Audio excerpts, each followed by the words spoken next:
거룩하고 복된 주님의 날에 몸된 교회에서 함께 예배하며 주의 이름을 높일 수 있게 해주신 하나님께 감사와 찬양과 영광을 돌립니다.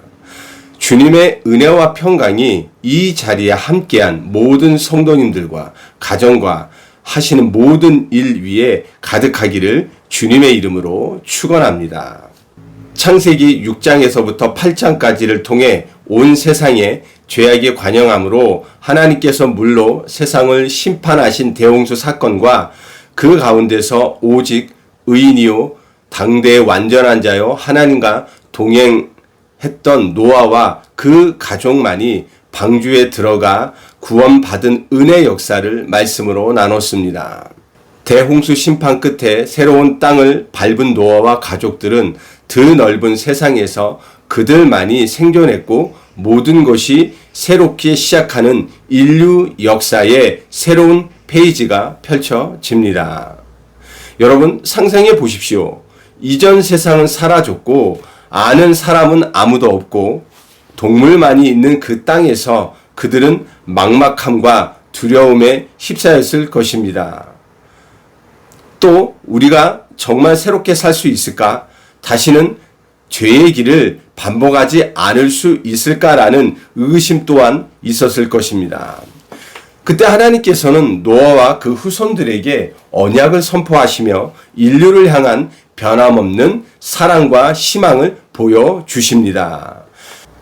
참 아이러니하지만 이런 새로운 시작과 하나님의 변함없는 약속에도 인간의 내재된 죄성과 연약함이 다시 고개를 드는 비극적인 상황도 목도합니다.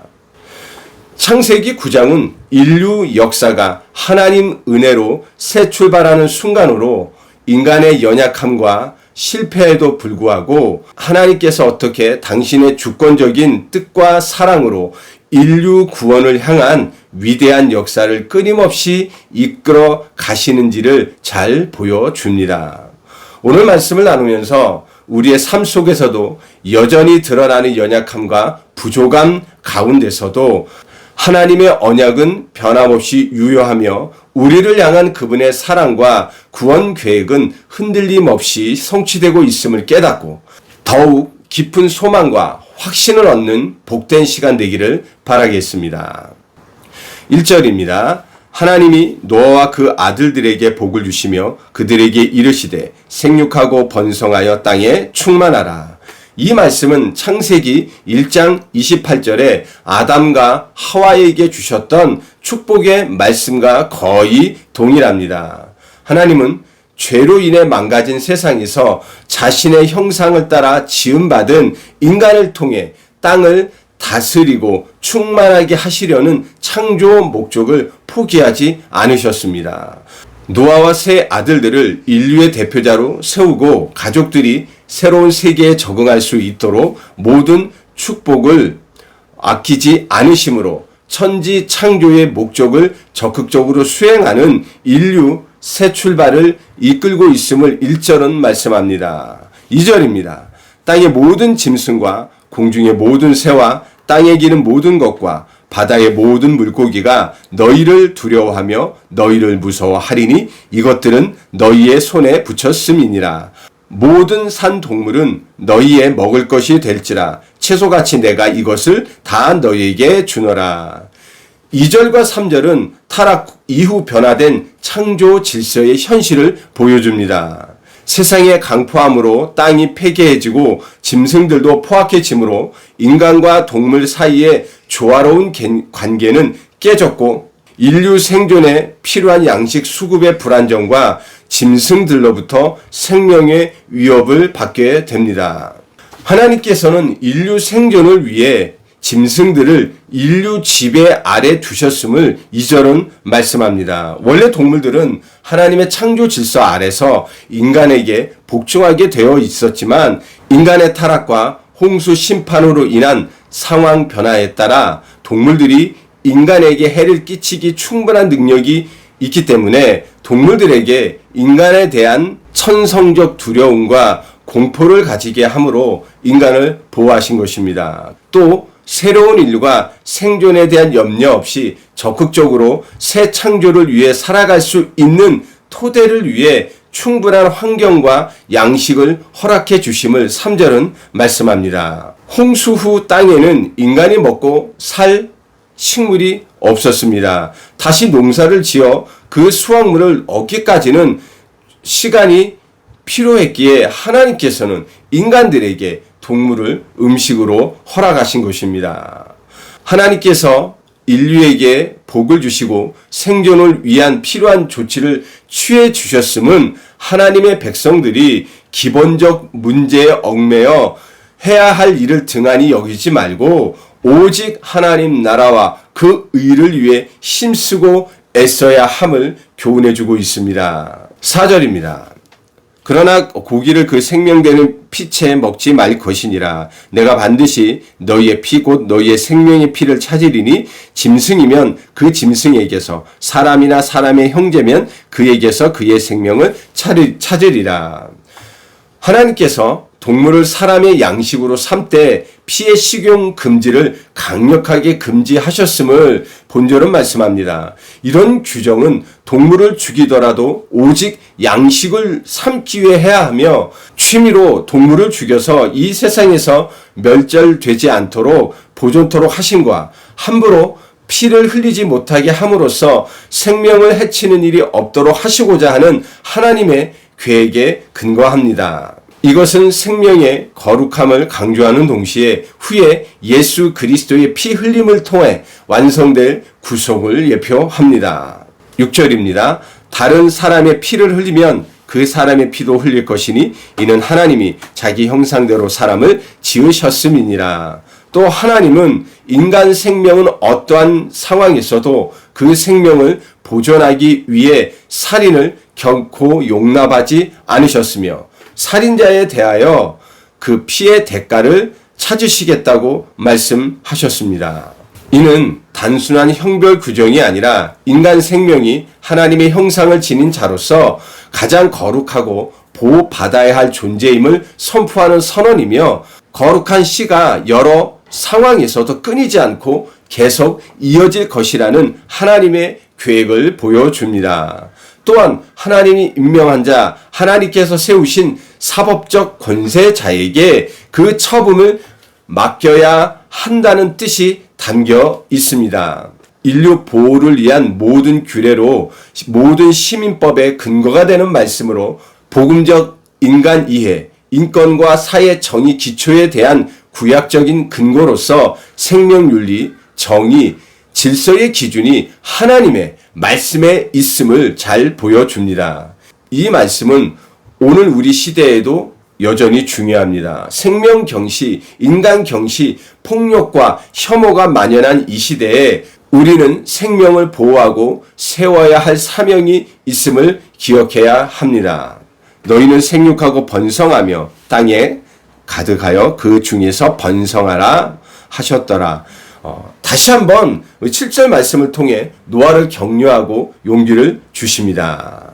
이렇게 1절에서 7절은 하나님께서 새로운 출발을 하는 노아에게 번성의 축복을 주심을 말씀하시며 노아의 가족들을 격려하고 용기를 주셨습니다.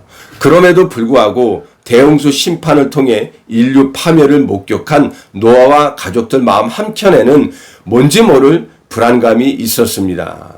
이에 하나님께서는 다시는 홍수로 인류를 멸망시키는 일이 없을 것임을 외적 증거로 확증할 필요를 느끼십니다. 하나님께서는 3번이나 모든 시대에 쓰이는 표적, 무지개 언약을 말씀하시므로 물 심판에서 보존을 계시하신 자신의 언약을 확증하셨습니다. 이는 홍수 이전 노아에게 언약을 세우시겠다는 창세기 6장 18절 말씀의 성취입니다. 이 무지개 언약은 하나님의 은혜의 언약이며 인간 행위와 무관한 세상 보존을 위한 하나님의 약속입니다. 그렇다고 무지개 언약이 세상 죄악 방임을 말하지 않습니다.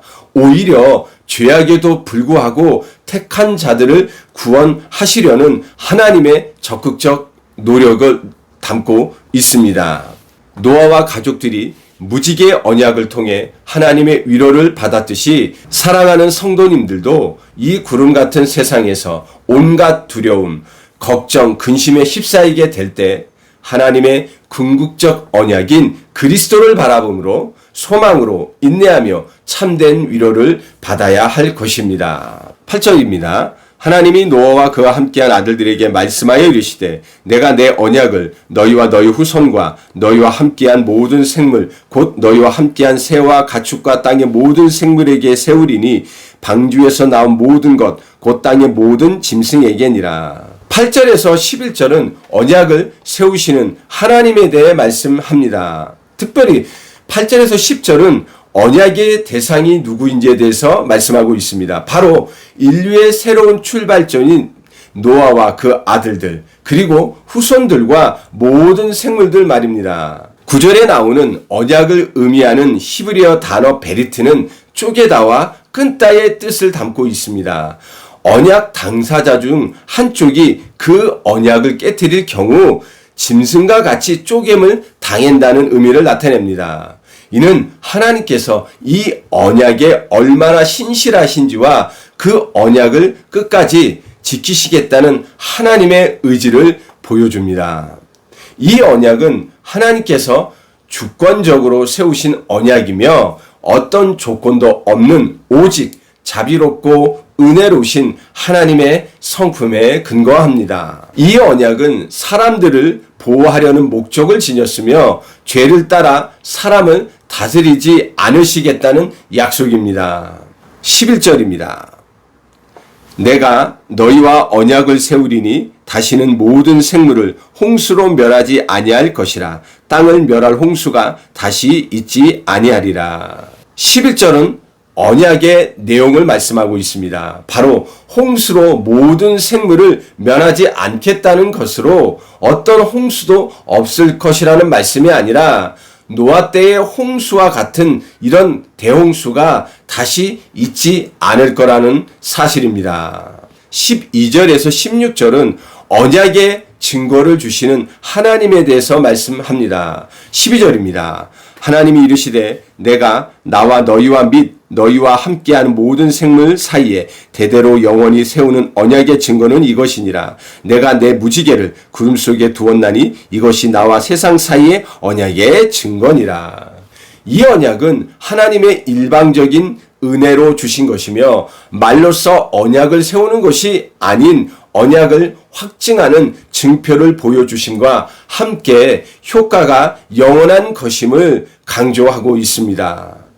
인류에게 믿음이 결핍되어 있음을 아시는 하나님은 친히 증거를 주심으로 확실한 믿음을 노아와 그 가족들에게 갖게 하려는 목적을 가지고 있습니다.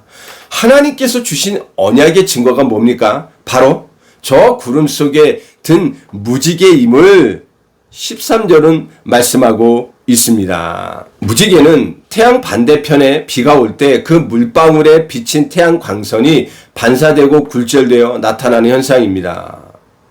무지개를 구름 속에 두심은 인간에게 죄에 대한 심판을 잊지 말 것과 하나님의 긍휼하심으로 인류를 보존하시는 하나님의 약속을 기억하시게 하기 위함이었습니다.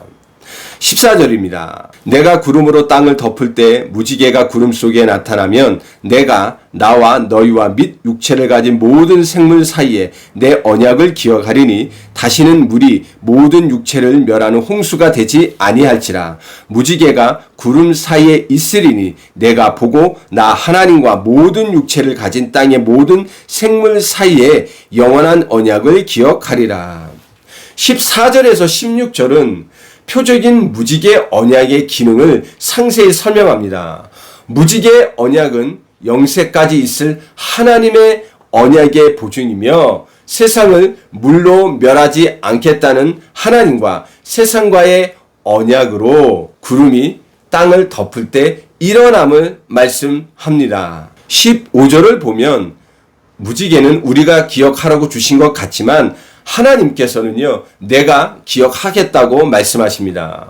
언약의 주체이신 하나님께서 자신이 세우신 언약을 결코 변경하거나 잊지 않으시고 반드시 성취하심을 뜻합니다. 또 무지개 언약은 예수 그리스도의 피로 세워질 영원한 언약을 예표하는 표징이며 하나님께서 우리 죄인을 멸하지 않고 구속하시겠다는 자비와 은혜의 선포입니다.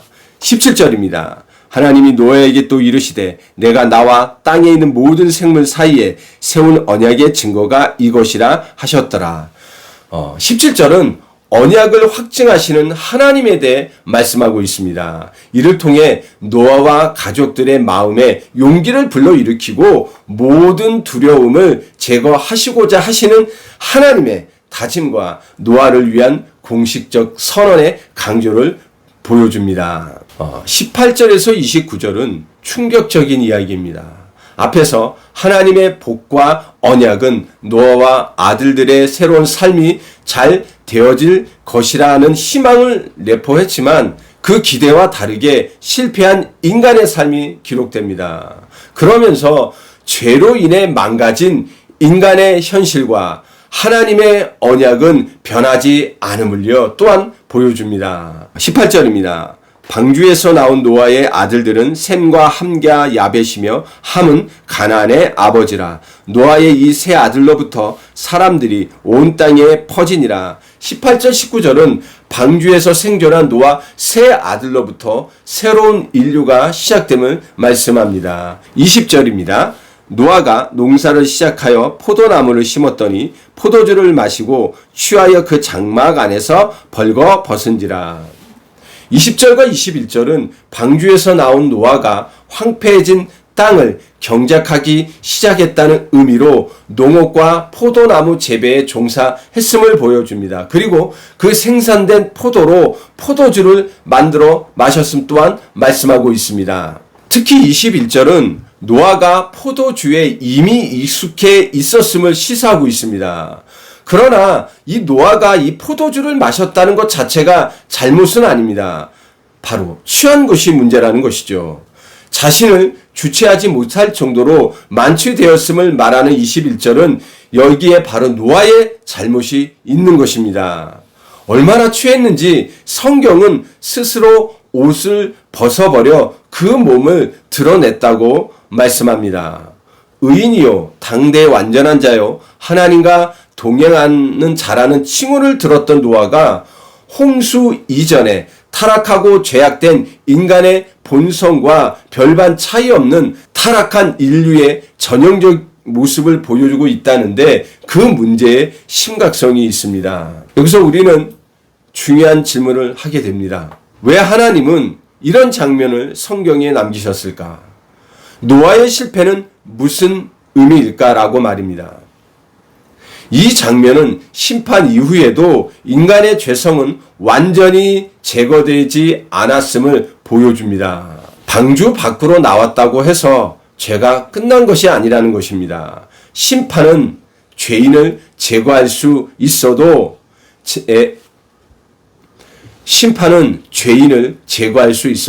죄성 자체를 제거하지는 못합니다. 죄는 홍수와 함께 사라진 것이 아니라 노아의 마음속에 여전히 존재했던 것입니다. 이런 노아의 실수는 현대를 살아가는 우리들에게 잠깐의 방만한 자세로 인해 시험에 빠지는 것에 대하여 경종을 울리는 좋은 교훈입니다. 우리는 한순간이라도 영적 긴장을 풀어서는 안 될 것입니다. 22절입니다. 가나안의 아버지 함이 그의 아버지의 하체를 보고 밖으로 나가서 그의 두 형제에게 알림해 아버지의 벗은 모습을 본 함의 처신을 보십시오.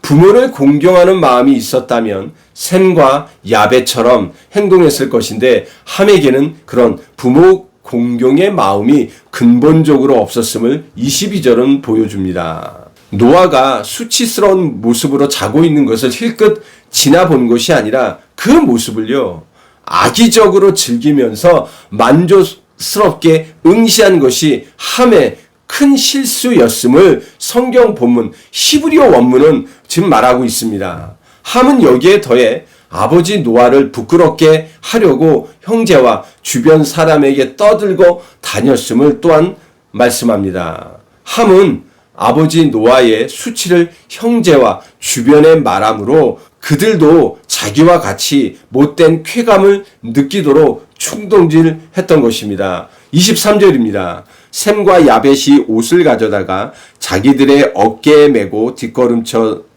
들어가서 그들의 아버지의 하체를 덮었으며 그들이 얼굴을 돌이키고 그들의 아버지의 하체를 보지 아니하였더라. 함과 달리 셈과 야벳은 조심스럽게 움직여서 노아의 벗은 몸을 충분히 덮을 만한 긴 옷을 준비해 아버지의 벗은 몸을 보지 않도록 뒷걸음질로 들어가 그 옷으로 벗은 노아의 몸을 덮었음을 보여줍니다. 셈과 야벳은 이렇게 부모에 대한 존중을 잘 보여주며 이것이 인간이 지녀야 할 기본 도리임을요 교훈합니다. 이렇게 다른 사람의 수치를 드러내지 않고 가려주는 행위는 성도가 지녀야 할 당연한 태도라는 사실입니다. 24절입니다. 노아가 술이 깨어 그의 작은 아들이 자기에게 행한 일을 알고 이에 이르되 가나안은 저주를 받아 그의 형제의 종들의 종이 되기를 원하노라 하고 또 이르되 셈의 하나님 여호와를 찬송하리로다. 가나안은 셈의 종이 되고 하나님이 야벳을 창대하게 하사 셈의 장막에 거하게 하시고 가나안은 그의 종이 되게 하시기를 원하노라 하였더라. 24절에서 27절은 노아 세 아들에 대한 예언입니다. 노아는 24절에 만취 상태에서 깨어나 자신이 벌거벗었음과 셈과 야벳이 옷으로 자신의 허물을 가린 일과 함의 일을 물음으로 알게 되었습니다. 함의 불경과 셈과 야벳의 경외는 각각 저주와 축복으로 이어집니다. 특히 셈에 대한 축복과 야벳이 셈의 장막에 거하게 될 것이란 말씀은 구속의 계보가 셈의 후손을 통해 이어질 것이며 이방인 야벳도 그 장막 안에 거하게 될 것을 예언합니다. 이는 예수 그리스도 안에서 유대인과 이방인이 하나 되는 복음의 예표입니다. 노아는 실패했지만 하나님은 실패를 넘어 그분의 언약을 계속 이루어 가심을 보여주고 있습니다. 노아 후손 가운데서 메시아가 나실 것이며 그분 안에서 모든 민족이 구원을 얻게 될 것이라고 말입니다. 그러면서 28절 29절입니다. 홍수 후에 노아가 350년을 살았고 그의 나이가 950세가 되어 죽었더라. 노아의 생애가 950세를 끝으로 마무리됨을 이렇게 말씀하고 있습니다. 사랑하는 성도 여러분, 창세기 9장은 단순한 인간 새 출발의 이야기가 아닙니다.